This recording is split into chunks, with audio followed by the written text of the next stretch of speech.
ভূমি সেবায় দুর্নীতি হয়রানি বন্ধে কাজ করছে সরকার। অনলাইন সুবিধায় মধ্যস্বত্বভোগীর দৌরাত্ম্য কমার আশা প্রধানমন্ত্রীর। ধাপে ধাপে সব ইশতেহার বাস্তবায়নের ঘোষণা। যোগ্যতা ছাড়াই উড়াচ্ছেন বিমান, নীতিমালা ভেঙে পরীক্ষা, ১৩ জনকে পাইলট বানাতে নম্বর জালিয়াতি। আওয়ামী মন্ত্রী ও বিমান কর্তাদের যোগসাজশে নজিরবিহীন নিয়োগকাণ্ড। পানি সংরক্ষণ যুক্ত করে সংশোধন হচ্ছে তিস্তা প্রকল্প। জুলাইয়ে শুরু পদ্মা ব্যারেজের কাজ। গঙ্গা চুক্তি নবায়নে নতুন বোঝাপড়া চায় ভারত। ধারাবাহিকতায় জোর বাংলাদেশের। হাম ও উপসর্গে আরও ১১ শিশুর মৃত্যু। সব হাসপাতালে আলাদা ওয়ার্ড রাখার নির্দেশ। ঈদের পর দেশব্যাপী টিকা ক্যাম্পেইনের দ্বিতীয় ধাপ শুরু। ব্যর্থতার তদন্ত চেয়ে রিট। এবং পল্লবীতে ধর্ষণের পর ৭ বছরের শিশুকে গলা কেটে হত্যা। প্রতিবেশী যুবককে খুঁজছে পুলিশ। চাঁপাইনবাবগঞ্জে শিক্ষার্থীর বাসা থেকে গৃহশিক্ষিকার বস্তাবন্দি লাশ উদ্ধার।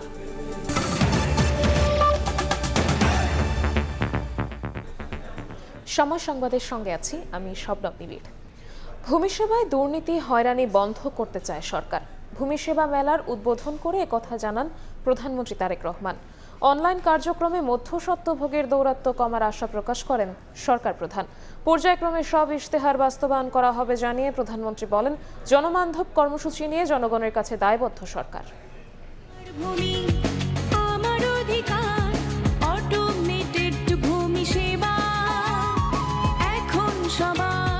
প্রান্তিক পর্যায়ে নাগরিকদের ভূমি সংক্রান্ত সেবার সঙ্গে পরিচয় করাতে দেশব্যাপী শুরু হলো ৩ দিনের ভূমি সেবা মেলা, যা চলছে দেশের জেলা উপজেলা পর্যায়ে।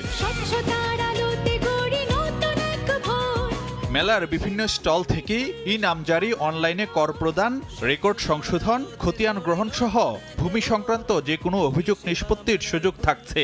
ভূমি জমি সংক্রান্ত হিসাব নিকাশ এবং মঙ্গলবার সকালে রাজধানীর তেজগাঁওয়ে ভূমি ভবন থেকে ভূমি সেবা মেলার উদ্বোধন করেন প্রধানমন্ত্রী তারেক রহমান।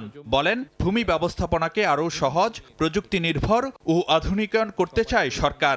জমি ব্যবস্থাপনাকে হয়রানি ও দুর্নীতিমুক্ত করার অঙ্গীকার নিয়ে জনগণের দোরগোড়ায় রাষ্ট্রীয় সেবা পৌঁছে দিতে বর্তমান সরকার কাজ করছে। ভূমি প্রশাসনের প্রায় সকল সেবাকে ডিজিটাল প্ল্যাটফর্মে নিয়ে এসে নাগরিকদের জন্য সেবা গ্রহণকে আরও সহজ, দ্রুত এবং কার্যকর করারও উদ্যোগ নেওয়া হয়েছে। আমাদের লক্ষ্য এমন একটি ভূমি ব্যবস্থাপনা গড়ে তোলা যেখানে ভূমি সেবা গ্রহণের জন্য মানুষকে আর অযথা অফিসে ঘুরতে হবে না, সেরকম একটি পরিবেশ আমরা চাই। এ সময় জমি জমা সংক্রান্ত মামলার জট ও দীর্ঘসূত্রতা কমাতে বিকল্প বিরোধ নিষ্পত্তির উপর জোর দেন সরকার প্রধান। মধ্যস্থতা বা সালিশ কিংবা সমঝোতার মাধ্যমে বিকল্প বিরোধ নিষ্পত্তির পথ কার্যকর করা গেলে একদিকে আদালতে বিচারাধীন মামলার জট কমবে, অপরদিকে দ্রুততম সময়ের মধ্যে জমি জমা সংক্রান্ত বিরোধ নিষ্পত্তি করাও সহজ হবে।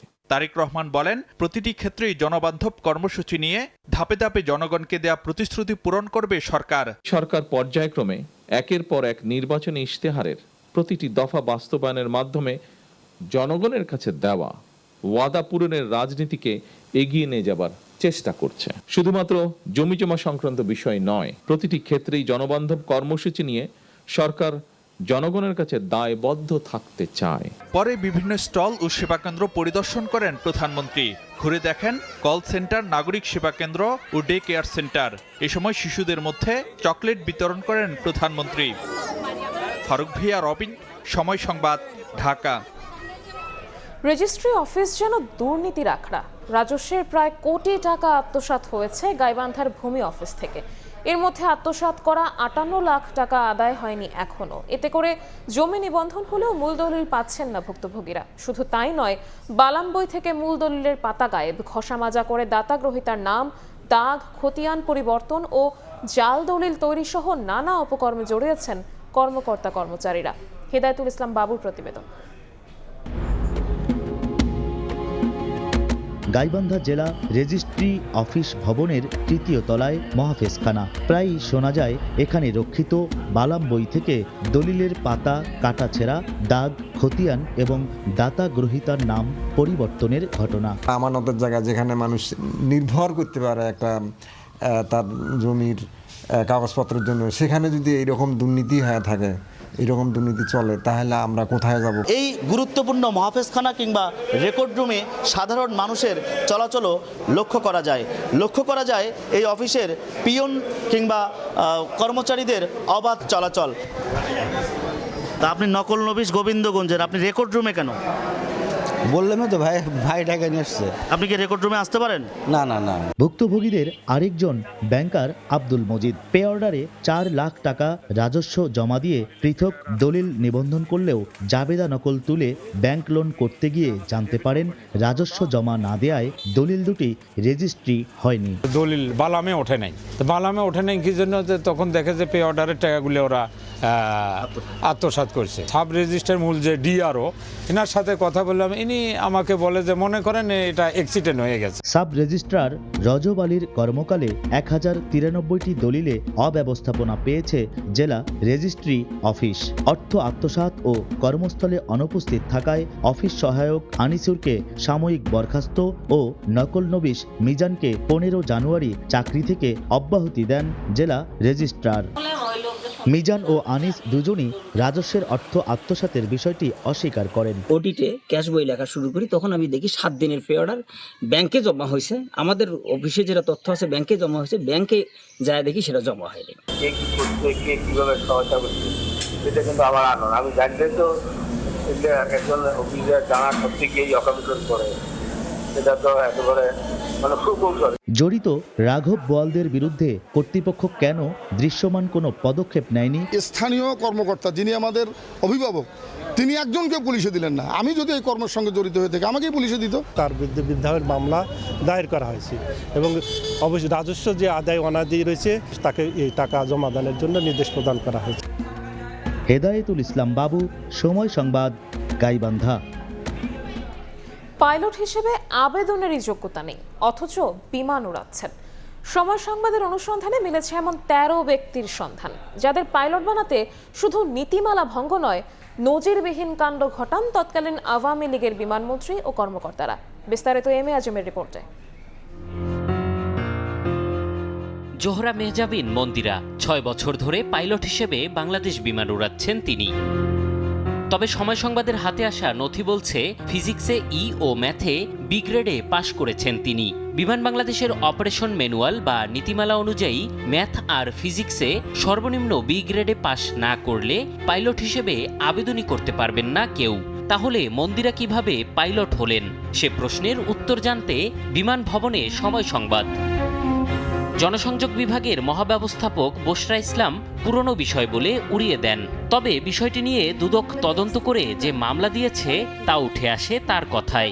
অনেক পুরানা জিনিস এটা, আপনারা এই কেস, এটা তো মামলা হয়েছে, দুদক মামলা করছে। তো সে তদন্ত সম্পর্কে জানতে গেলে যেন কেঁচো খুঁড়তে সাপ বেরিয়ে আসে। শুধু মন্দিরা একা নয়, নির্ধারিত শিক্ষাগত যোগ্যতা না থাকলেও 30 জনকে অবৈধভাবে পরীক্ষার সুযোগ দেয় বাংলাদেশ বিমান। এবার আমাদের নজর 18 সালের সে নিয়োগের সব নথিপত্রে। নীতিমালা অনুযায়ী শিক্ষাগত যোগ্যতা না থাকায় আবেদনই করতে পারত না অভিযুক্তরা। তাই বিজ্ঞপ্তি প্রকাশের 21 দিনের মাথায় বিমানের নীতিমালা ভঙ্গ করে শিক্ষাগত যোগ্যতার গ্রেড কমিয়ে আবারও সংশোধিত বিজ্ঞপ্তি প্রকাশ করে বিমান বাংলাদেশ। লিখিত পরীক্ষায় ভালো মার্ক না পাওয়ায় 25 নম্বরের মৌখিক পরীক্ষা নেওয়া হয় 100 নম্বরে। সেখানে পছন্দের প্রার্থীদের দেয়া হয় ইচ্ছে মতো মার্ক। বিমান আর শত শত যাত্রীর জীবন ঝুঁকিতে ফেলে কেন অযোগ্যদের হাতে তুলে দেয়া হলো বাংলাদেশ বিমানের পাইলটের চেয়ার? কারাই বা করলেন এমন নজিরবিহীন কাণ্ড? এবার সে প্রশ্নের উত্তর মেলাতে চাই আমরা।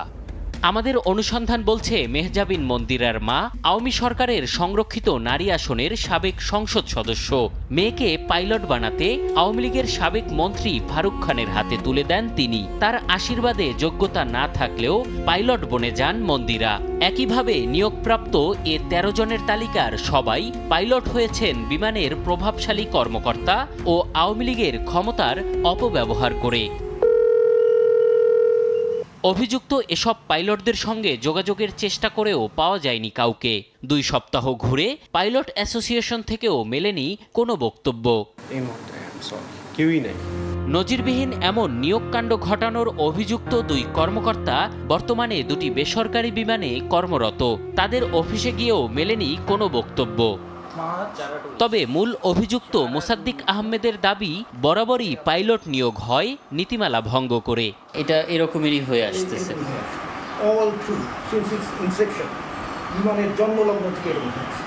এভিয়েশন বিশেষজ্ঞরা বলছেন, নীতিমালার এমন লঙ্ঘন দেশের বিমান আর যাত্রীদের মারাত্মক ঝুঁকিতে ফেলছে। অবশ্যই ঝুঁকি তো আছে। এই ম্যানুয়ালগুলো তো এমনি কেউ করেনি, এটা তো ইন্টারন্যাশনাল স্ট্যান্ডার্ডকে ফলো করে করা হচ্ছে। 2019 সালে তদন্ত করে ত্রুটিপূর্ণ এ নিয়োগ বাতিল ও নিয়োগ প্রদানকারী কর্মকর্তাদের বিরুদ্ধে ব্যবস্থা গ্রহণের নির্দেশ দেয় বিমান মন্ত্রণালয়। তবে এখনও অদৃশ্য শক্তির বলে বিমান উড়াচ্ছেন তারা। অযোগ্যরা পাইলট হওয়ায় যোগ্য মেধাবীরা বাদ পড়ছেন প্রতিনিয়োগে। এমন একজনকে খুঁজে বের করি আমরা। তিনি নূর মোহাম্মদ জুয়েল। যে হাত বিমানের কন্ট্রোল কলামে থাকার কথা, তা আজ আটকে আছে নিয়োগ জালিয়াতির বেড়াজালে। দেশের উচ্চ আদালত গত বছরের 30 জুলাই 30 কার্যদিবসের মধ্যে তাকে পাইলট হিসেবে নিয়োগ দেওয়ার নির্দেশ দিলেও মানছে না বিমান বাংলাদেশ। বিমানের দ্বারে ঘুরতেছি, কোর্টের দ্বারে ঘুরতেছি এবং এটা কন্টিনিউ হচ্ছে। কিন্তু যারা দোষ করে আছে, যারা যোগ্য না, তাদের কিন্তু ঠিকই বহাল রাখছে। সব তথ্য প্রমাণ নিয়ে আবারও বিমান বাংলাদেশে গেলে বক্তব্য তো দূরের কথা, মেলেনি ভিতরে প্রবেশের অনুমতিও। এম এ আজিম, সময় সংবাদ, ঢাকা। ডিসেম্বরে মেয়াদ শেষ হচ্ছে গঙ্গা পানি বন্টন চুক্তির। তার আগে আগস্ট সেপ্টেম্বরে মন্ত্রী পর্যায়ে জেআরসি বৈঠকে চুক্তি নবায়নের বিষয়ে অগ্রগতির আশা করছে ঢাকা। অন্যদিকে নতুন তথ্য উপাত্তের ভিত্তিতে বোঝাপড়া চায় দিল্লি। ভারত থেকে ফিরে সাতিলা শারমিনের রিপোর্ট। 3 দশকের পুরনো গঙ্গা পানি বন্টন চুক্তির মেয়াদ শেষ হতে চলেছে চলতি বছরের ডিসেম্বরে। 1996 সালে স্বাক্ষরিত এই চুক্তির নবায়নকে ঘিরে ঢাকা দিল্লির রাজনৈতিক কূটনীতিক আলোচনা এখন তুঙ্গে। দুই দেশের যৌথ নদী কমিশন জেআরসি আলোচনার কেন্দ্রবিন্দুতে থাকলেও নতুন চুক্তির শর্ত, পানির নিশ্চয়তা এবং মেয়াদকাল নিয়ে এখনও রয়েছে অনিশ্চয়তা। চলতি মাসে ভারতের পররাষ্ট্র সচিব দিল্লিতে বাংলাদেশি কূটনীতিক সাংবাদিকদের সঙ্গে আনুষ্ঠানিক আলাপচারিতায় গঙ্গা চুক্তি নবায়ন প্রশ্নে জানিয়েছিলেন, ভারত ও বাংলাদেশের মধ্যে বিদ্যমান যৌথ নদী কমিশন এবং কারিগরি আলোচনার পথেই অভিন্ন নদীর বিষয়গুলোর সমাধান খুঁজে নেওয়া হবে। দেশটির গবেষণা প্রতিষ্ঠান ন্যাটেস্টাটের আহ্বায়ক এবং ভারতের সাবেক উপজাতীয় নিরাপত্তা উপদেষ্টা পঙ্কজ শরণ মনে করেন, নতুন তথ্য উপাত্তকে সামনে রেখে চুক্তির নবায়ন প্রয়োজন।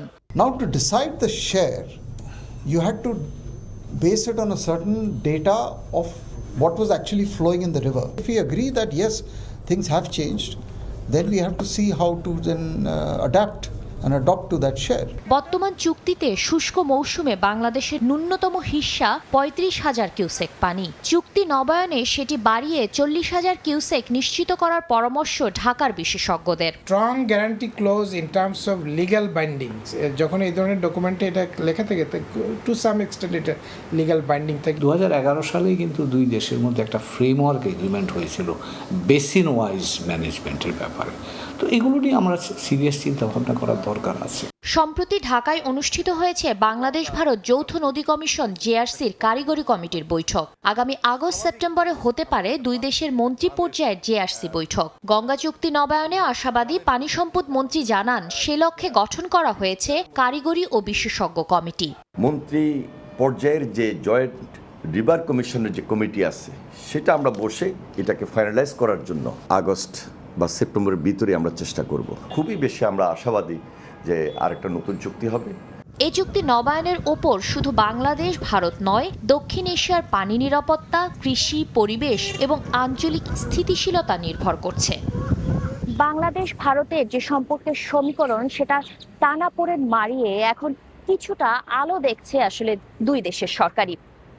পররাষ্ট্র সচিবের যে বক্তব্য, সেই বক্তব্য জানান দিচ্ছে বাংলাদেশের সাথে যে কোনো মূল্যে তারা আসলে সম্পর্ক ভালো করতে চান। নতুন সরকার বাংলাদেশের সঙ্গে কাজ করতে চান। সবকিছু মিলিয়ে এই সম্পর্ক ভবিষ্যতে কতটা আস্থা এবং সমতার ভিত্তিতে হবে, সেই প্রশ্ন থেকে যাচ্ছে। সাতিলা শারমিন, সময় সংবাদ, নয়াদিল্লি। জুলাইয়ে পদ্মা ব্যারাজের কাজ শুরু হবে বলে জানিয়েছেন পানি সম্পদ মন্ত্রী শহীদ উদ্দিন চৌধুরী অ্যানি। সকালে ঢাকা বিশ্ববিদ্যালয়ের সিনেট ভবনে সেমিনারে অংশ নিয়ে কথা জানান তিনি। তিস্তা মহাপরিকল্পনার বিষয়েও দ্রুত সিদ্ধান্ত নেওয়া হবে বলেও জানান মন্ত্রী। আগামী জুলাই থেকে তিস্তা মহাপরিকল্পনা এবং পদ্মা ব্যারেজ, আমাদের যেখানে বাংলাদেশের 3 ভাগের 1 ভাগ, যেখানে 7 কোটি মানুষের বসবাস, সেই পরিকল্পনার দিকে আমরা যাচ্ছি। তিস্তা মহাপরিকল্পনায় সংশোধনী আনছে সরকার। প্রকল্পে পানি সংরক্ষণের বিষয়টি যুক্ত করতে নির্দেশ দিয়েছেন প্রধানমন্ত্রী। সচিবালয় ব্রিফিংয়ে কথা জানিয়েছেন তথ্য উপদেষ্টা। এদিকে 16 ডিসেম্বর হযরত শাহজালাল আন্তর্জাতিক বিমানবন্দরের 3য় টার্মিনাল চালুর কথা জানান তথ্য ও সম্প্রচার মন্ত্রী। রংপুর, লালমনিরহাট, নীলফামারী সহ দেশের উত্তরাঞ্চলের মানুষের জীবন জীবিকা, বন্যা ও ভাঙন রোধে তিস্তা মহাপরিকল্পনা হাতে নিয়েছে সরকার। জনগুরুত্বপূর্ণ এই প্রকল্প বাস্তবায়নে আগ্রহ দেখাচ্ছে চীন। মঙ্গলবার সচিবালয়ে ব্রিফিংয়ে প্রধানমন্ত্রীর তথ্য উপদেষ্টা ডাক্তার জাহিদুর রহমান জানান, তিস্তা মহাপরিকল্পনা চূড়ান্ত করার আগে আরেক দফা সংশোধনী আনা হচ্ছে। বর্তমান মহাপরিকল্পনায় বন্যা নিয়ন্ত্রণ এবং ভাঙন রোধে গুরুত্ব দেওয়া হয়েছে। এ অবস্থায় শুষ্ক মৌসুমে কৃষিকাজে ব্যবহারের জন্য পানি সংরক্ষণের বিষয়টি যুক্ত করার নির্দেশ দিয়েছেন প্রধানমন্ত্রী।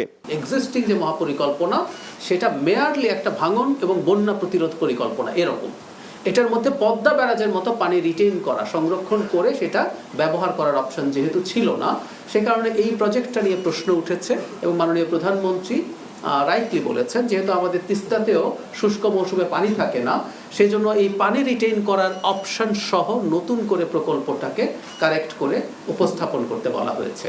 সুতরাং আমরা তিস্তা প্রকল্পের কিছুটা সংশোধনী হবে, হয়ে তারপর এটা উপস্থাপিত হবে। র্যাব প্রসঙ্গে প্রধানমন্ত্রীর তথ্য উপদেষ্টা জানান, নতুন আইন করে র্যাবের নাম পরিবর্তন করা হতে পারে, তবে এলিট ফোর্সটি বিলুপ্ত হচ্ছে না। র্যাবের সমালোচনা যদি সরিয়ে রাখি, আমরা দেখব র্যাব অত্যন্ত কেপেবল ভাবে নানা ধরনের সন্ত্রাস তারা মোকাবেলা করতে পেরেছে। তাদের অনেক ভালো ইকুইপমেন্টস আছে, তাদের অনেক ভালো প্রশিক্ষণ আছে, সবকিছু মিলিয়ে সেজন্য একটা এলিট ফোর্স থাকবে, সেটা র্যাব নামে হোক বা ভিন্ন নামে হোক, এবং ওয়েল ডিফাইন্ড আইন থাকবে। আগামী 16 ডিসেম্বর হযরত শাহজালাল আন্তর্জাতিক বিমানবন্দরের 3য় টার্মিনাল চালুর কথা জানান তথ্য ও সম্প্রচার মন্ত্রী। হযরত শাহজালাল আন্তর্জাতিক বিমানবন্দরের 3য় টার্মিনাল দ্রুত চালুর উদ্যোগ নেওয়া হয়েছে। 16 ডিসেম্বরকে সম্ভাব্য তারিখ হিসেবে বিবেচনায় রেখেই সকল প্রস্তুতি সম্পন্ন করার নির্দেশ দেওয়া হয়েছে। এ সময় অন্তর্বর্তী সরকারের উদাসীনতায় হামরোগের প্রাদুর্ভাব ঘটেছে বলে মন্তব্য করেন তথ্য ও সম্প্রচার মন্ত্রী। তবে বর্তমান সরকার হাম মোকাবেলায় পর্যাপ্ত টিকা সংগ্রহ করেছে বলেও জানান তিনি। শুভ খান, সময় সংবাদ, ঢাকা। স্থানীয় সরকার নির্বাচন শুরু হতে পারে সেপ্টেম্বর থেকে। সিটি কর্পোরেশনে নাকি ইউনিয়ন পরিষদে আগে ভোট হবে তা বাজেটে বরাদ্দের উপর নির্ভর করছে বলে জানিয়েছেন স্থানীয় সরকার প্রতিমন্ত্রী। এদিকে MR ইসলাম স্বাধীনকে বগুড়া সিটি কর্পোরেশনের প্রশাসক নিয়োগ দেওয়া হয়েছে। সকালে মন্ত্রণালয়ে গিয়ে দায়িত্ব নেন তিনি। এর মধ্য দিয়ে আনুষ্ঠানিকভাবে শুরু হলো বগুড়া সিটির কার্যক্রম। হিসাবে আমরা আনুষ্ঠানিক যাত্রা আজকে শুরু হলো বগুড়া শহরে। 20 এপ্রিল বগুড়াকে সিটি কর্পোরেশন ঘোষণা করেন প্রধানমন্ত্রী তারেক রহমান। 7 মে নিকারে অনুমোদনের মধ্য দিয়ে 150 বছরের পুরনো পৌরসভা বিলুপ্ত হয়ে দেশের 13তম সিটি কর্পোরেশন হিসেবে যাত্রা শুরু করে বগুড়া। সোমবার বিএনপি নেতা MR ইসলাম স্বাধীনকে নবগঠিত বগুড়া সিটি কর্পোরেশনের প্রশাসক হিসেবে নিয়োগ দিয়ে প্রজ্ঞাপন জারি করা হয়। মঙ্গলবার সকালে স্থানীয় সরকার মন্ত্রণালয়ে যোগদানপত্র জমা দিয়ে দায়িত্ব নেন তিনি। বগুড়া শহরের জলাবদ্ধতা নিরসন ও ড্রেনেজ ব্যবস্থার উন্নয়নকে প্রাধান্য দিয়েই নতুন সিটি কর্পোরেশনের কাজ শুরু হবে বলে জানান নবনিযুক্ত প্রশাসক। অগ্রাধিকারের ভিত্তিতে আমরা প্রাথমিক অবস্থায় যে বরাদ্দ পাবো সেই অর্থ দিয়েই আমরা ড্রেনেজ ব্যবস্থা এবং জলাবদ্ধতা দূরীকরণের ব্যবস্থা গ্রহণ করব। স্থানীয় সরকার প্রতিমন্ত্রী জানান, বগুড়া উন্নয়ন কর্তৃপক্ষ গঠন করে নতুন সিটি কর্পোরেশনের নাগরিক সেবার উন্নয়নে প্রয়োজনীয় ব্যবস্থা নেবে সরকার। পৌরসভা থেকে একটি শহর যখন সিটি কর্পোরেশনে রূপান্তরিত হয়, সেখানে নাগরিক সেবা অবশ্যই বৃদ্ধি পাবে, সেখানে বরাদ্দ বেশি পাবে এবং সেই সিটি কর্পোরেশনের নিজস্ব ডিপিপি প্রণয়নের ক্ষমতা থাকে, আলাদা প্রকল্প নেওয়ার ক্ষমতা থাকে, রাস্তাঘাট, ব্রিজ, কালভার্ট ডেভেলপ, এছাড়াও ওভারপাস, উড়াল সেতু, ফ্লাইওভার, এ ধরনের বিভিন্ন প্রকল্প গ্রহণের এখতিয়ার তখন সিটি কর্পোরেশনের আইনে দেওয়া আছে। এদিকে সেপ্টেম্বর থেকে স্থানীয় সরকার নির্বাচন হতে পারে জানিয়ে প্রতিমন্ত্রী বলেন, আগে সিটি কর্পোরেশন নাকি ইউনিয়ন পরিষদ নির্বাচন হবে সেটি নির্ভর করছে আগামী বাজেটে বরাদ্দের উপর। বাজেট অনুমোদন হলে আগামী সেপ্টেম্বর অক্টোবর থেকে আমার ধারণা যে বর্ষা মৌসুমের পরে শুষ্ক মৌসুমে পর্যায়ক্রমে ধাপে ধাপে 1 বছরের মধ্যে আমরা 5টি নির্বাচন শেষ করব। সিটি নির্বাচন দলীয়ভাবে হবে না বলেও জানান স্থানীয় সরকার প্রতিমন্ত্রী। প্রসূন আশিস, সময় সংবাদ, ঢাকা। ভূমিকম্পের ঝুঁকি মোকাবিলায় ফায়ার সার্ভিসের উন্নয়ন ও অন্যান্য বাহিনীর সঙ্গে সমন্বয় জরুরি বলে জানিয়েছেন স্বরাষ্ট্রমন্ত্রী সালাউদ্দিন আহমদ। সকালে রাজধানীর পূর্বাঞ্চলে ফায়ার সার্ভিস সপ্তাহ উদ্বোধন অনুষ্ঠানে তিনি আরও জানান, ফায়ার ফাইটারদের আন্তর্জাতিক মানের প্রশিক্ষণ, জনবল বৃদ্ধি ও সুযোগ সুবিধা বাড়াতে কাজ করছে সরকার। এদিন পাসিং আউট শেষে বাহিনীতে যুক্ত হন 250-র বেশি সদস্য। রাষ্ট্রীয় বীরত্বপূর্ণ অবদান রাখায় 20 জনকে পদক পরিয়ে দেন মন্ত্রী। গত 3 বছরের জন্য পদক পাবেন আরও 138 জন।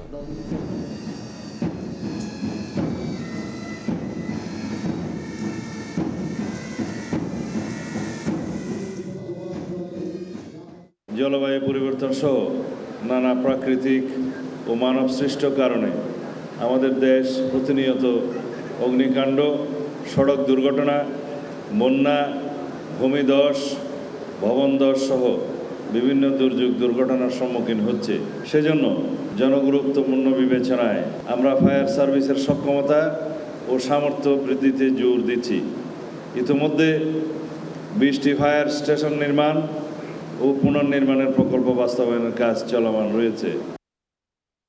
সিলেট সীমান্তে বিএসএফের গুলির জবাবে পাল্টা গুলি চালিয়েছে বিজিবি। প্রেস বিজ্ঞপ্তিতে বিজিবি জানায়, সোমবার বিকেলে সিলেট 48 বিজিবি ব্যাটালিয়নের দায়িত্বপূর্ণ গোয়াইনঘাট উপজেলার সোনারহাট সীমান্ত এলাকায় বিএসএফ গুলি ছোড়ে।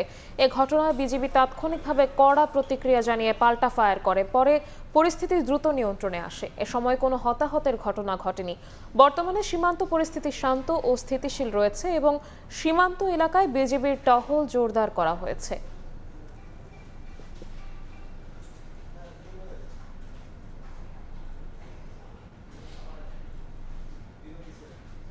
সময় সংবাদে আরও থাকছে। যুক্তরাষ্ট্রে আবারও বন্দুক সহিংসতা। এবার ক্যালিফোর্নিয়ায় ইসলামিক সেন্টারে হামলা, 2 সন্দেহভাজন সহ নিহত অন্তত 5। জানা যায়নি কারণ, ট্রাম্পের নিন্দা।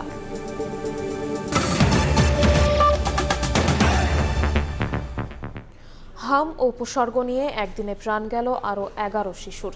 হাসপাতালে ভর্তি হয়েছেন 1337 জন। হাম আক্রান্ত শিশুর চিকিৎসা খরচ চালাতে গিয়ে দিশেহারা অভিভাবক। হাসপাতাল থেকে হাসপাতালে ঘুরে ওষুধ টেস্টের পেছনে ব্যয় করেছেন বহু টাকা। এমন অবস্থায় সরকারি বেসরকারি সব হাসপাতালে হাম ও উপসর্গে আক্রান্ত রোগীর চিকিৎসায় আলাদা ওয়ার্ড রাখার নির্দেশ দিয়েছে স্বাস্থ্য অধিদপ্তর। একসময় নিয়ন্ত্রণে থাকা হাম আবারও উদ্বেগ বাড়াচ্ছে। দেখা গেছে হাসপাতালে ভর্তি থাকা বেশিরভাগই টিকা পায়নি। আবার টিকাদান শুরু হলেও বাদ পড়ছে বয়সসীমায়।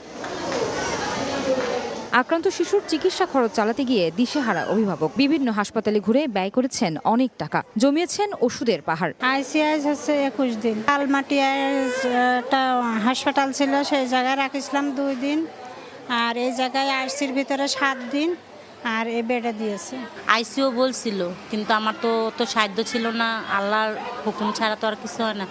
আল্লাহর অশেষ মেহেরবান যে আমার বাচ্চাটা অনেক সুস্থ হয়ে গেছে আগের থেকে। রোগীর অভিভাবকদের আর্থিক কষ্টের কথা চিন্তা করে ডেডিকেটেড হামের ইউনিট সহ বেড সংখ্যা বাড়িয়েছে বিভিন্ন হাসপাতাল। আমাদের এখানে যেদিন হামের প্রাদুর্ভাব শুরু হলো, সাথে সাথে আমাদেরকে বললেন যে এখানে হামের ইউনিট খুলতে হবে। আমরা সাথে সাথে আমরা হামের ইউনিট খুললি এবং 14 বেডের একটা আইসিইউ সাথে সাথে, এবং মন্ত্রী যেদিন ভিজিট আসছেন তার আগের দিনই এখানে 5টা সিপ্যাপ, 5টা হাই ফ্লো নেজাল ক্যানুলা, তারপর আপনার 2টা ভেন্টিলেটর হি প্রোভাইডেড। এদিকে হাম ও উপসর্গ রোগীর চিকিৎসায় সরকারি বেসরকারি সব হাসপাতালে আলাদা ওয়ার্ড ও কেবিন রাখার নির্দেশ দিয়েছে স্বাস্থ্য অধিদপ্তর। আয়েশা সিদ্দিক, সামিয়া, সময় সংবাদ, ঢাকা। ঈদের পর দেশব্যাপী হামের টিকার দ্বিতীয় ধাপের ক্যাম্পেইন শুরু হবে বলে জানিয়েছেন স্বাস্থ্যমন্ত্রী। বিকেলে ইউনিভার্সাল মেডিকেল কলেজ হাসপাতালের এক যুগপূর্তি উদযাপন অনুষ্ঠান শেষে এই কথা জানান তিনি। মাসে চাহিদা অনুযায়ী সিরিঞ্জের কিছুটা সংকট রয়েছে জানিয়ে স্বাস্থ্যমন্ত্রী বলেন, খুব দ্রুত এই সমস্যার সমাধান হবে। সারা দেশে ঘরে ঘরে গিয়ে টিকা কার্যক্রম চালানো হচ্ছে। এছাড়া বিভাগীয় শহরের হাসপাতালগুলোতে পর্যায়ক্রমে শয্যার সংখ্যা বাড়ানো হবে বলেও জানান মন্ত্রী।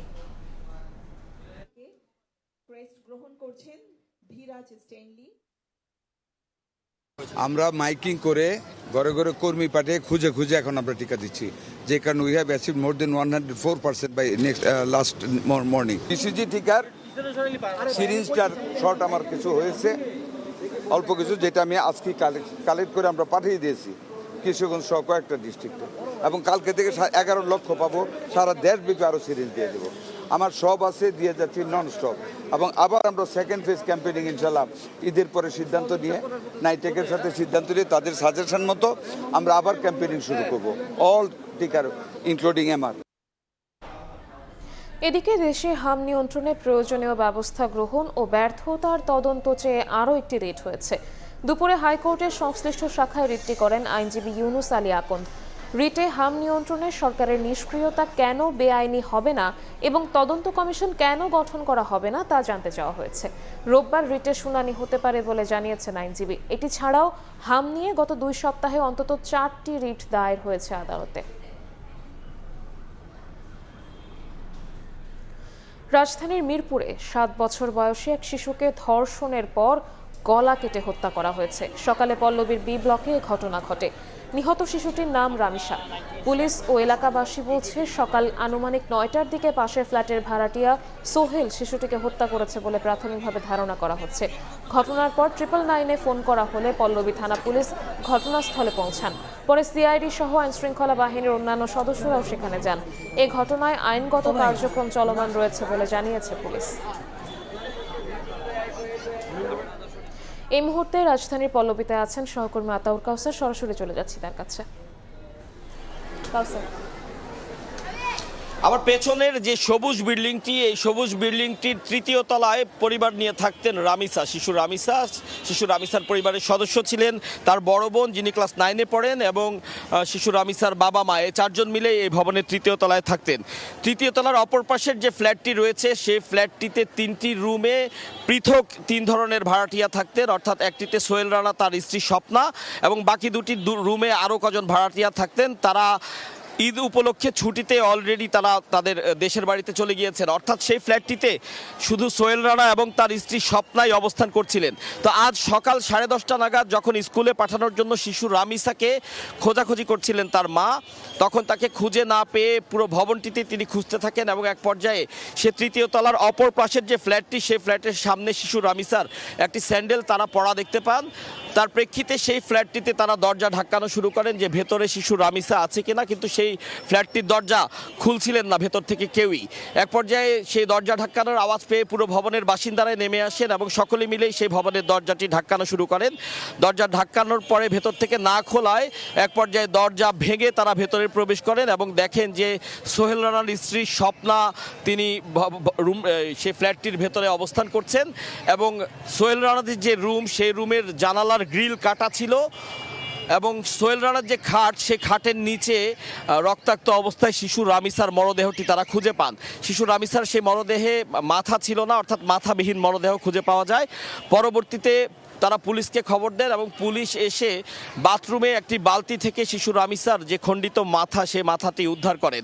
তো এই ঘটনায় পরবর্তীতে সোহেল রানার স্ত্রী স্বপ্নাকে পুলিশ জিজ্ঞাসাবাদের জন্য আটক করেছে। সোহেল রানা গ্রিল কেটেই পালিয়েছে। পুরো বিষয়টিতেই মামলা প্রক্রিয়াধীন বলে জানিয়েছে পল্লবী থানার কর্মকর্তারা। এই ছিল শিশু রামিসার যে নৃশংস হত্যাকাণ্ড, সেই হত্যাকাণ্ডের সর্বশেষ তথ্য আমার কাছে। মিরপুর থেকে আমাদের সাথে সরাসরি যুক্ত হয়েছিলেন সহকর্মী আতাউর কাউসার। চাঁপাইনবাবগঞ্জে শিক্ষার্থীর বাড়িতে মিলল গৃহশিক্ষকের মরদেহ। প্রাইভেট পড়াতে গিয়ে হত্যার শিকার হন তিনি। 999-এ ফোন পেয়ে লাশ উদ্ধার করে পুলিশ। এই ঘটনায় 3 জনকে আটক করা হয়েছে। উদ্ধার করা হয়েছে এক জোড়া স্বর্ণের দুল।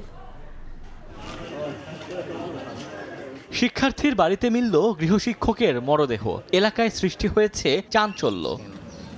প্রতিদিনের মতো সোমবার চাঁপাইনবাবগঞ্জ শহরের অধীর ল্যাংড়া মোড় এলাকায় প্রতিবেশী রুবেলের বাড়িতে প্রাইভেট পড়াতে যান গৃহশিক্ষক মরিয়ম বেগম। কিন্তু রাত হয়ে গেলেও বাড়ি না ফেরায় খোঁজাখুঁজি শুরু করেন স্বজনরা। এক পর্যায়ে মঙ্গলবার সকালে নিজ শিক্ষার্থীর বাড়িতেই বস্তাবন্দি লাশ পাওয়া যায় তার। এ সময় শরীরের বিভিন্ন স্থানে জখমের চিহ্ন পাওয়া যায়। ফজরের নামাজ পড়ে ওই মোড়ে ছিল, আমি মোড়ে থেকে পরে শুনতে পাচ্ছি যে নাকি এখানে এখন লাশ পাওয়া গেছে বাড়ির মধ্যে। গেট খুলে দেখি হাতের ডান দিকে আপনার বস্তায় লাশ।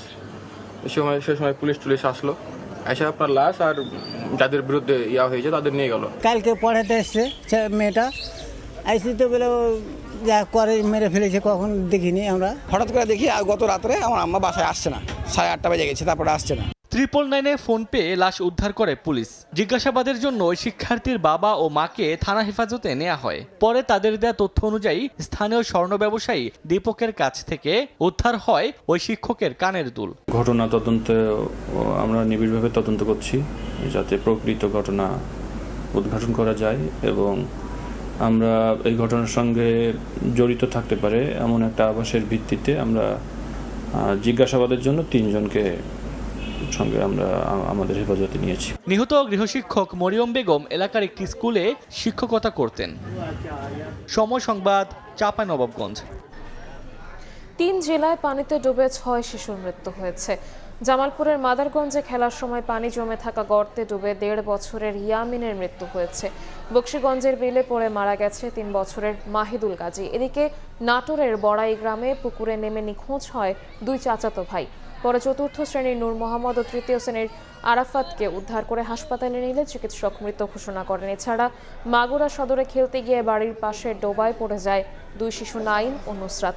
তাদের উদ্ধার করে সদর হাসপাতালে নিলে মৃত ঘোষণা করেন চিকিৎসক। তারা সম্পর্কে ভাতিজা ও ফুফু।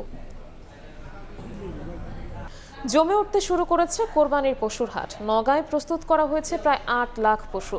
পশুর চিকিৎসা নিশ্চিতে রয়েছে মেডিকেল টিম। ব্রাহ্মণবাড়িয়ায় দাম হাতের নাগালে থাকায় স্বস্তি প্রকাশ করেন ক্রেতা। আর নিরাপত্তা নিশ্চিতে হাটে মোতায়েন করা হয়েছে আইনশৃঙ্খলা বাহিনীর বাড়তি সদস্য।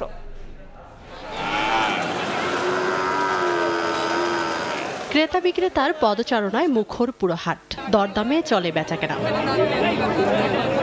পা ফেলার জায়গা নেই নওগাঁর সতীহাট বাজারে। দেশীয় জাতের গরুর সংখ্যাই বেশি। চাহিদার শীর্ষে 80,000 থেকে শুরু করে 1,20,000-এর পশু।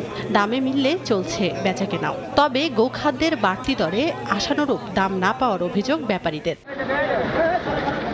নওগাঁয় এবার প্রায় 3,000 কোটি টাকার কোরবানির পশুর বাণিজ্যের আশা স্থানীয় প্রাণী সম্পদ অধিদপ্তরের।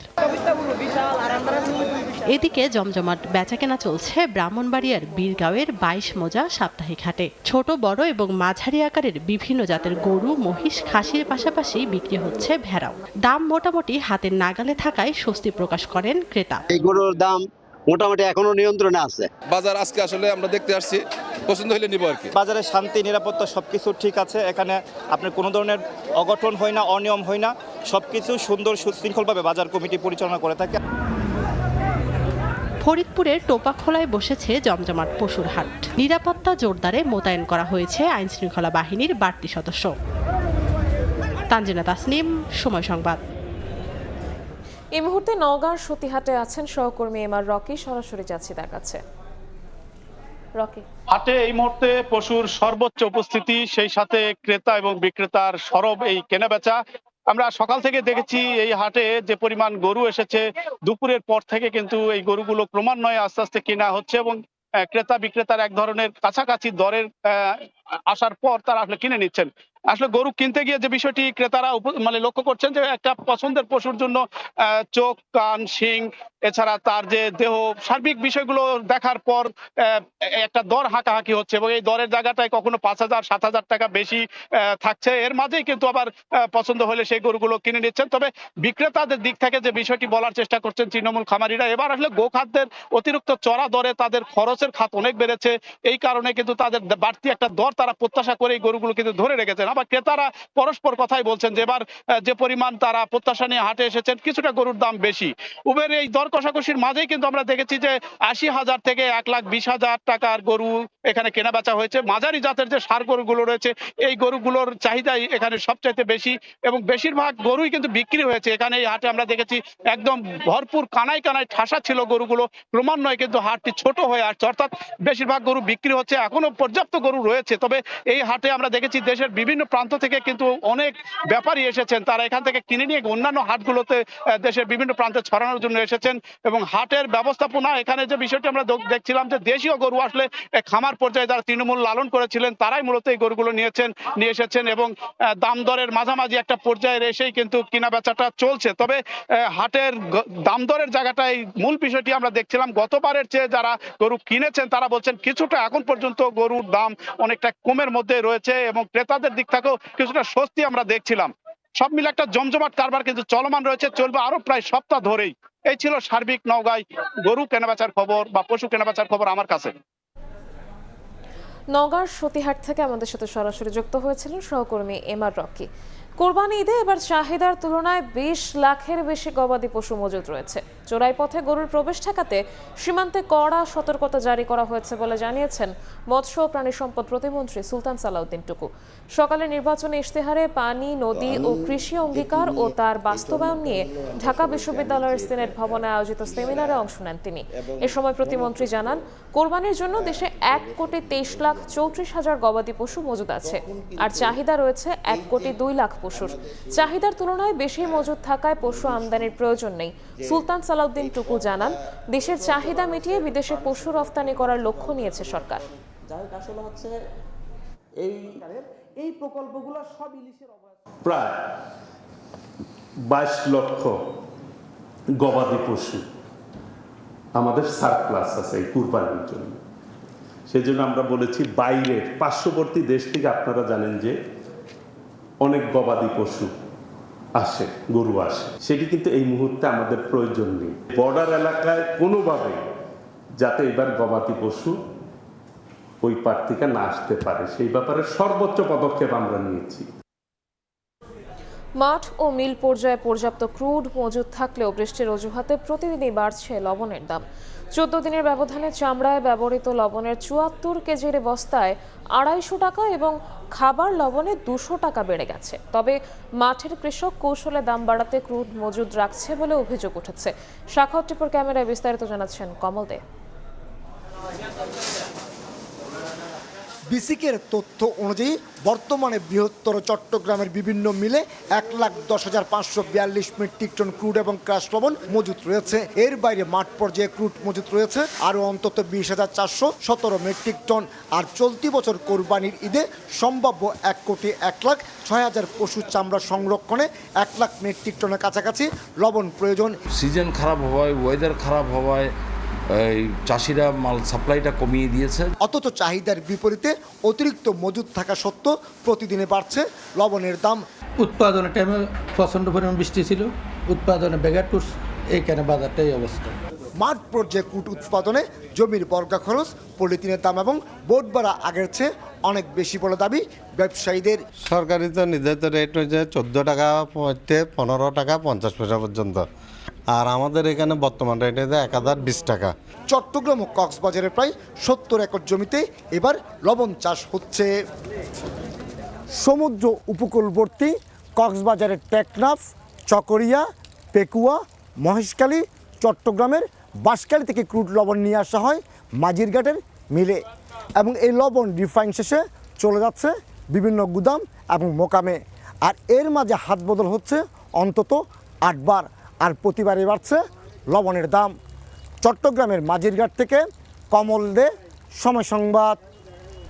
প্রথম অধিবেশনে পাশ না হওয়া অধ্যাদেশগুলো রিভিউ করার প্রক্রিয়া চলছে বলে জানিয়েছেন সরকারি দলের চিফ হুইপ নুরুল ইসলাম মনি। সচিবালয়ে প্রধানমন্ত্রীর সঙ্গে সাক্ষাৎ শেষে তিনি জানান, বাজেট অধিবেশন, নারী সংসদ সদস্যদের যোগদান সহ বিভিন্ন বিষয়ের সঙ্গে আলোচনা হয়েছে। জানান, আগামী রোববার প্রধানমন্ত্রীকে সাউন্ড সিস্টেমের সমস্যা সমাধানে সংসদে একটি প্রেজেন্টেশন দেওয়া হবে। যে অধ্যাদেশগুলো পাস হয়নি সেই অধ্যাদেশগুলো মানে রিভিউ কার্যক্রম চলছে, তা এগুলো রেসপেক্টিভ মিনিস্ট্রি, তারপরে ধরেন ভেটিং করবে ল মিনিস্ট্রি, তারপর প্রেসিডেন্টের কাছে যাবে, প্রেসিডেন্টের কাছ থেকে এগুলো আসলে পর্যায়ক্রমে এগুলো সব পাস হতে থাকে। 2 দলীয় ঐকমত হয়েছে দেশের যে জ্বালানি সমস্যা 3 কিলোমিটার 4 কিলোমিটার লম্বা লাইন 3 দিনের মধ্যে শেষ হয়ে গেছে, আমরা ঐকমত হয়েছে। বাজেট সেশনের কার্যক্রম নিয়ে কথা হয়েছে, নারী সংরক্ষিত নারী সদস্যরা সেখানে আসবেন, সে ব্যাপারে কথা হয়েছে। কাঁচা পাট রফতানি বন্ধের প্রতিবাদ ও বকেয়া বেতনের দাবিতে খুলনায় সড়ক অবরোধ করে বিক্ষোভ করেছেন পাটকল শ্রমিকরা। সকালে দৌলতপুর রেলগেট মোড় থেকে বিক্ষোভ মিছিল নিয়ে জুট অ্যাসোসিয়েশন ভবনের সামনে সড়ক অবরোধ করেন তারা। গত 9 মাস ধরে বেকার হয়ে মানবেতর জীবনযাপন করছেন বলে জানান বিক্ষোভকারী শ্রমিকরা। এক পর্যায়ে বিক্ষুব্ধরা ভবনে ইট পাটকেল নিক্ষেপ করে, পরে পুলিশ ও শ্রমিক নেতারা ঘটনাস্থলে গিয়ে পরিস্থিতি নিয়ন্ত্রণে আনে।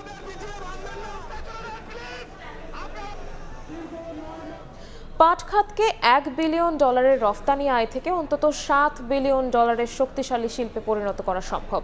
রাজধানীতে বহুমুখী পাট পণ্য মেলা উদ্বোধন করে এই কথা বলেছেন বস্ত্র ও পাট মন্ত্রী। প্রাথমিক স্কুল ও মাদ্রাসার অন্তত 2 কোটি শিক্ষার্থীকে বিনামূল্যে পাটের ব্যাগ দেওয়া হবে বলেও জানানো হয়। পাটের বহুমুখী ব্যবহার বাড়ানো এবং আন্তর্জাতিক বাজারে বাংলাদেশি পাটপণ্যের অবস্থান শক্তিশালী করতে আয়োজন করা হয়েছে বহুমুখী পাটপণ্য মেলা। মঙ্গলবার রাজধানীর ফার্মগেটে এই মেলার উদ্বোধন করেন বস্ত্র ও পাটমন্ত্রী। আলোচনায় যোগ দিয়ে তিনি বলেন, পাট খাতকে $1 বিলিয়ন রপ্তানি আয় থেকে অন্তত $7 বিলিয়ন শক্তিশালী শিল্পে পরিণত করা সম্ভব। এখন যা করি আমরা, এই 1 বিলিয়নের পাট শিল্পকে 5-7 বিলিয়নের একটা খাতে পরিণত করা পরিকল্পনা না, এটি সম্ভব। এই পাট বীজে বাংলাদেশ এখনো নির্ভরশীল আমদানির উপরে। অন্য একটা প্রতিদ্বন্দ্বী দেশ থেকে পাট বীজ এনে আমাদের এখানে পাট উৎপাদন করতে হয়। তো আমাদের প্রথম লক্ষ্য হলো আগামী দিনে পাট বীজের স্বয়ংসম্পূর্ণ হওয়া। একই অনুষ্ঠানে বস্ত্র ও পাট প্রতিমন্ত্রী বলেন, পাট খাতের অগ্রগতিতে পরিকল্পনা হাতে নিয়েছে সরকার। এই শিল্পের হারানো গৌরব ফিরিয়ে আনার মাধ্যমে গ্রাম ও শহরে নতুন কর্মসংস্থান সৃষ্টি করা হবে। জামদানি বলেন, এই আজকে পাট বলেন বা বিভিন্ন যে ইয়েগুলো আছে সবগুলোকে আমরা প্রমোট করা আমাদের সরকারের মূল হলো দেশীয় পণ্যগুলোকে আরও মানুষের কাছে তুলে ধরা, বিশ্বের কাছে তুলে ধরা। আমাদের স্কুল প্রাইমারি লেভেলে স্কুল পড়ুয়া যারা আমাদের ছোট্ট সন্তানরা শিশুমণিরা আছেন, কওমি সহ 2 কোটি স্টুডেন্ট হবে, কওমি মাদ্রাসা সহ যদি ধরি 1 থেকে 5 পর্যন্ত। এবং আমরা আগামী 5 বছরে আমাদের এই সরকারের মেয়াদের মধ্যে মাননীয় প্রধানমন্ত্রী ঘোষণা করেছেন প্রত্যেককে বিনামূল্যে স্কুল ব্যাগ দিবেন। মেলায় পাটের তৈরি শৌখিন ও নিত্য ব্যবহারের পণ্য, বিভিন্ন ধরনের ব্যাগ, শাড়ি, ওয়ালমেট এবং ঘর সাজানোর নানা সামগ্রী প্রদর্শন ও বিক্রি করা হচ্ছে। জুট ডাইভার্সিফিকেশন প্রমোশন সেন্টারে আয়োজিত এই মেলা আগামী 23 মে পর্যন্ত প্রতিদিন সকাল 9টা থেকে রাত 10টা পর্যন্ত চলবে। তোফাজ্জল হোসাইন, সময় সংবাদ, ঢাকা। নিজস্ব ভিত্তি শক্তিশালী করে দেশি বিদেশি বিনিয়োগের সমন্বয়ে অংশগ্রহণমূলক বিনিয়োগ পরিবেশ গড়ে তুলতে চায় সরকার। রাজধানীর বনানীতে এক গোলটেবিল বৈঠকে পরিকল্পনা প্রতিমন্ত্রী আরও বলেন, ব্যবসা বাণিজ্য সহজীকরণ, ব্যয় সাশ্রয় এবং বিনিয়োগ বান্ধব পরিবেশ তৈরিতে বিভিন্ন উদ্যোগ নেওয়া হয়েছে। আমরা যখন নিজেরা বাংলাদেশ নিজস্ব সক্ষম সমুদ্রবন্দর, বিমানবন্দর ও স্থলবন্দর সহ দেশের কৌশলগত অবকাঠামো ব্যবস্থাপনায় দেশীয় বিনিয়োগকারীদের সম অধিকার ও অংশগ্রহণ নিশ্চিত করার দাবি দীর্ঘদিনের। সেই ধারাবাহিকতায় মঙ্গলবার রাজধানীর বনানীতে কৌশলগত সম্পদে দেশীয় বিনিয়োগের অগ্রাধিকার শীর্ষক গোলটেবিল বৈঠকে এ নিয়ে আলোচনা করেন ব্যবসায়ী, নীতি নির্ধারক ও অর্থনীতি সংশ্লিষ্টরা। আমার মনে হয় আপনাদের আলোচকরা বলেন, দেশের অর্থনীতির জন্য বিদেশি বিনিয়োগ গুরুত্বপূর্ণ হলেও কৌশলগত খাতে দেশীয় উদ্যোক্তাদের ন্যূনতম সমান সুযোগ নিশ্চিত করতে হবে। একই সঙ্গে বিদেশি বিনিয়োগের ক্ষেত্রে যৌথ উদ্যোগ এবং প্রযুক্তি হস্তান্তর চুক্তি বাধ্যতামূলক করার দাবি জানান তারা। 25 বছরের গোলামী চুক্তির জন্য যে কি লড়াই করেছি, ভারতের সাথে যে চুক্তি আমরা করেছিলাম, এখন আমেরিকার সাথে যেটা গোলামী, এটা কি এরকম কি কোনো ব্যবসা হয় যেখানে মিউচুয়াল ইন্টারেস্ট থাকে না? তাহলে আমার ইন্টারেস্ট আছে, তার ইন্টারেস্ট নাই, সেটার একটা ব্যবসা হতে পারে? আমাদের দেশে দুর্নীতির ধরন বদলে গিয়েছে। এখন একসময় তো দৃশ্যমান দুর্নীতি হইতো অনেকটা, আর এখন অদৃশ্য দুর্নীতি। কিছু সংস্কার দরকার, কিছু প্রাতিষ্ঠানিক সংস্কার দরকার, পদ্ধতিগত সংস্কার দরকার। বাংলাদেশে কাজ করার পরিবেশটা কিন্তু ফিরিয়ে আনতে হবে, এবং কাজ করার পরিবেশ যদি ফিরিয়ে না আনা হয় তাহলে কিন্তু এই নেগোসিয়েশন স্কিল বা এটা নিয়ে মানে কেউ খুব দায়িত্ব নিয়ে আপনারা আগাবে না। এ সময় দেশি বিদেশি বিনিয়োগ নিয়ে সরকারের পরিকল্পনা তুলে ধরেন পরিকল্পনা প্রতিমন্ত্রী জুনায়েদ সাকি। বলেন, নিজস্ব ভিত্তি শক্তিশালী করে দেশি বিদেশি বিনিয়োগের সমন্বয়ে একটি অংশগ্রহণমূলক অর্থনৈতিক কাঠামো গড়ে তুলতে চায় সরকার। বিদেশি বিনিয়োগের ক্ষেত্রেও দেশীয় উদ্যোক্তাদের সাথে রাখা, আমাদের টেকনোলজি ট্রান্সফারের প্রশ্নগুলোকে গুরুত্বের সাথে বিবেচনায় রাখা, একটা কর্মসংস্থানমুখী বিনিয়োগ নির্ভর অর্থনৈতিক ব্যবস্থা আমরা গড়ে তুলতে চাই, যেটা আবার একই সাথে ইনক্লুসিভ, মানবিক এবং কল্যাণমুখী। একই সঙ্গে ব্যবসা বাণিজ্য সহজীকরণ, ব্যয় সাশ্রয় এবং বিনিয়োগ বান্ধব পরিবেশ তৈরিতে সরকার বিভিন্ন উদ্যোগ নিয়েছে বলেও জানান প্রতিমন্ত্রী। এই ধরনের দেশগুলোতে বিদেশি বিনিয়োগ। জিন্নাতারা যশোয়া, সময় সংবাদ, ঢাকা। দেশে পরিবেশ বান্ধব গাড়ির বাজার বাড়াতে চায় সরকার, আর এই পরিকল্পনা বাস্তবায়নে আসছে বাজেটে রিকন্ডিশনড হাইব্রিড, প্লাগ ইন হাইব্রিড ও বৈদ্যুতিক গাড়ি আমদানিতে শুল্ক সুবিধা চায় বারবিডা। এ বিষয়ে সরকারকে ইতিবাচক পদক্ষেপ নেওয়ার পরামর্শ অর্থনীতিবিদদের। পরিবেশ সুরক্ষা আর জ্বালানি সাশ্রয় বিবেচনায় বিশ্বব্যাপী বাড়ছে বৈদ্যুতিক গাড়ির বিক্রি বাজার। পিছিয়ে থাকতে চায় না বাংলাদেশও। বাজেটে আমরা আশা করছি যে ইভি গাড়ির ইকোসিস্টেম ডেভেলপ করার জন্য যে জায়গাটুকু আছে, ওই জায়গাতে আমরা সহায়তা চাচ্ছি সরকারের কাছে। 2030 সালের মধ্যে সরকারের পরিকল্পনা মোটরযানের 30% যেন হয় বৈদ্যুতিক গাড়ি। যদিও বাংলাদেশ সড়ক পরিবহন কর্তৃপক্ষ BRT এর তথ্য মতে 2022 সাল থেকে চলতি অর্থবছরে এখন পর্যন্ত নিবন্ধন নেওয়া এসব গাড়ির সংখ্যা 800-র কম, যা সড়কে চলা মোট গাড়ির 0.01% কম। ম্যানুফ্যাকচারিং যারা করবে কিংবা অ্যাসেম্বলি করবে, তাদের জন্য একটা ডিউটি বেনিফিট যদি সরকার ঘোষণা করেন, তাহলেই লোকালি অ্যাসেম্বল হয়ে বাজারে যাওয়া শুরু হবে। আগামীর বাস্তবতা বিবেচনায় পরিবেশ বান্ধব মোটরযানের জন্য অবকাঠামো প্রস্তুত করার উপর জোর দিচ্ছেন ব্যবসায়ীরা। সারা বাংলাদেশে এই আপনার চার্জিং স্টেশন তৈরি হবে এবং অটোমেটিক্যালি ইভির জন্য কিন্তু একটা পরিবেশ ক্রিয়েট হয়ে যাবে। রিকন্ডিশন গাড়ি আমদানিকারকদের সংগঠন বারবিডার দাবি, শুল্ক কমালে ডলারের দর বৃদ্ধির কারণে বেড়ে যাওয়া গাড়ির দাম খানিকটা কমে তা আসবে ক্রেতার নাগালে। এত দাম এগুলোর সবটা এনে সেটা যে কস্ট পড়বে ইজ ভেরি ভেরি এক্সপেন্সিভ। আমার দাবি এতটুকুই যে আপনি এমন কিছু করবেন না যাতে ব্যবসাগুলো ক্ষতিগ্রস্ত হয়। আগামীর বাস্তবতা আমলে নিয়ে পরিবেশ বান্ধব রিকন্ডিশন গাড়ি আমদানিতে শুল্ক সুবিধা দেওয়ার পরামর্শ অর্থনীতিবিদদের। বাংলাদেশে ইন জেনারেল গাড়ির যে ট্যারিফ, এটা আসলে অত্যাধিক, যেগুলো জনপরিবহনের জন্য, ব্যবসার কাজের জন্য, ফ্রেট মুভমেন্টের জন্য, ইভেন নাগরিকের প্রয়োজনে, সেই জায়গায় কিন্তু সেগুলো রেশনালাইজ করার সুযোগ আছে। BRT এর তথ্য মতে 2022 সালে যেখানে নিবন্ধন নিয়েছে 16,700 গাড়ি, সেখানে দাম বৃদ্ধির কারণে কমতে কমতে গেল বছর তা নেমেছে 9,400টিতে। তোফাজ্জল হোসেন, সময় সংবাদ, ঢাকা। যুক্তরাষ্ট্রের ক্যালিফোর্নিয়ায় সান দিয়েগোর একটি ইসলামিক সেন্টারে বন্দুক হামলার ঘটনা ঘটেছে। এতে 3 জন নিহতের খবর পাওয়া গেছে। ঘটনাস্থলের কাছ থেকে সন্দেহভাজন 2 হামলাকারীর লাশ উদ্ধার করা হয়। তারা আত্মহত্যা করেছে বলে প্রাথমিকভাবে ধারণা পুলিশের। এই ঘটনায় শোক প্রকাশ করছেন প্রেসিডেন্ট ডোনাল্ড ট্রাম্প। বিস্তারিত লস্কর আল মামুনের রিপোর্টে। স্থানীয় সময় সোমবার ক্যালিফোর্নিয়ার সান দিয়েগোর ক্লেয়ারমন্ট এলাকার একটি মসজিদ ও ইসলামিক স্কুল সংলগ্ন কমপ্লেক্সে হঠাৎ করেই গুলি চালাতে শুরু করে বন্দুকধারীরা। দুপুরের নামাজ শুরুর কিছুক্ষণ আগে চালানো এ হামলায় কয়েকজন নিহত হন। নিহতদের মধ্যে ইসলামিক সেন্টারের একজন নিরাপত্তা কর্মীও রয়েছেন। আমরা ঘটনাটি তদন্ত করছি। ঠিক কী কারণে এ হামলা হয়েছে তা খতিয়ে দেখা হচ্ছে। এসব তথ্যের উৎস ও বিস্তারিত নিশ্চিত করতে আরও সময় লাগবে, তবে এই মুহূর্তে এটিকে বিদ্বেষমূলক অপরাধ হিসেবেই তদন্ত করা হচ্ছে। এদিকে হামলার পর লস অ্যাঞ্জেলেস, নিউ ইয়র্ক সহ যুক্তরাষ্ট্রের বিভিন্ন শহরের মসজিদ ও উপাসনালয়ে নিরাপত্তা জোরদার করা হয়েছে। সান দিয়েগো কান্ট্রির সবচেয়ে বড় মসজিদ ও ইসলামিক সেন্টারে আকস্মিক হামলার পর আতঙ্ক ছড়িয়ে পড়ছে সর্বত্র। থমথমে পরিস্থিতি বিরাজ করছে পুরো শহর জুড়ে। প্রাথমিকভাবে পুলিশ এই হামলাকে হেইট ক্রাইম হিসেবে উল্লেখ করে তদন্ত শুরু করেছে। তদন্ত শেষে জানা যাবে এটি হেইট ক্রাইম নাকি ধর্ম বিদ্বেষমূলক হামলা। লস্কর আল মামুন, সময় সংবাদ, ক্যালিফোর্নিয়া, যুক্তরাষ্ট্র।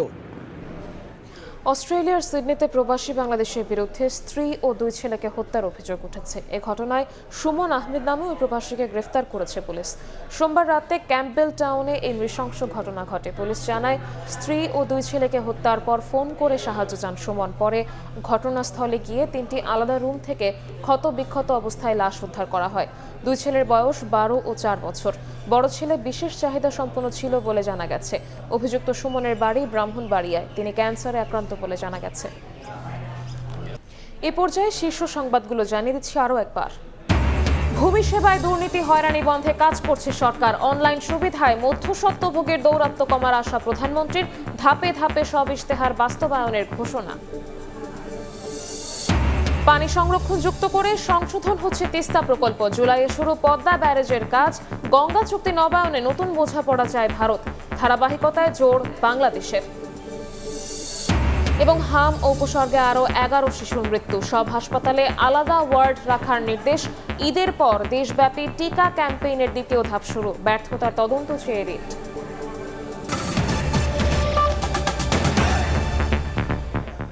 এই ছিল 5টার সময় সংবাদে। এরপর বাংলার সময় সঙ্গে থাকবেন সহকর্মী ইমদাদুল হক। নিবিড়, আপনাকে ধন্যবাদ। বাংলার সময় নিয়ে আসছি কিছুক্ষণ পর, সঙ্গে থাকুন সময়ের।